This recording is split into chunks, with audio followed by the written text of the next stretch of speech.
Сайн байцгаана уу? Та бүгдд энэ өдрийн мэндийг хүргэе. Сүүлийн үед сошиал орчинд харагдаж байгаа маш аимшигтай олон кейсүүд байна. Хүүхдүүд 10 жилийн хүүхдүүд нэгнийгээ буйлидж байгаа, хүүхдийн эрх зөрчигдөж байгаа маш аимшигтай хэрэгүүд сүүлийн үед сошиал орчинд маш ихээр харагдах болсон байна. Тэгэхээр үүнийг Монгол улсын хүүхдийг хамгаалах тухай хууль гэж байгаа. Энэ хууль сул байгаа учраас л ийм хэрэгүүд үүсчихнэ гэж үзэж байгаа учраас тухайн хуулийг нь тусгаягийн compliance модуль доторх зохицуултын чанарын шинжилгээгээр шинжилээд үзтлээ.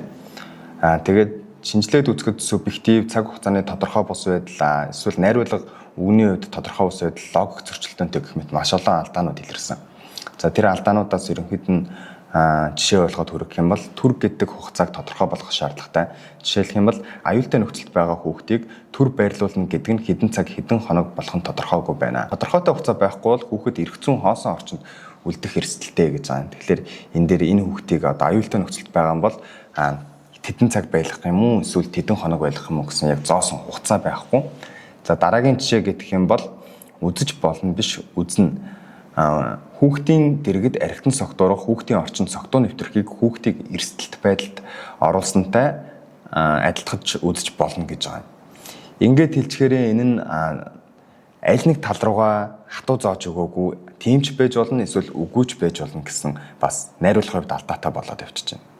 За дараагийн жишээ гэх юм бол хүүхдийн асуудлыг шийдэх хууль зүйн хорооны хуралдаан 5 хоногийн дотор болох ёстой. Гэхдээ энэ нь яг хуанлигийн 5 хоног уу эсвэл ажлын 5 хоног уу? Амралтын өдрүүд энэ өдөрт тооцогдохгүй юу?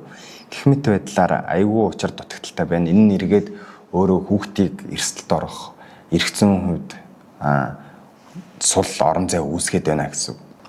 Тэгэхээр эргээд хүүхдийг эрсдэлд оруулахгүй тулд ийм хэрэгүүдийг дахиад сонсохгүй тулд анханасаа хууль дүрм журм гэдэг зүйлүүдийг маш чанартайгаар үлдэх хэрэгтэй байна.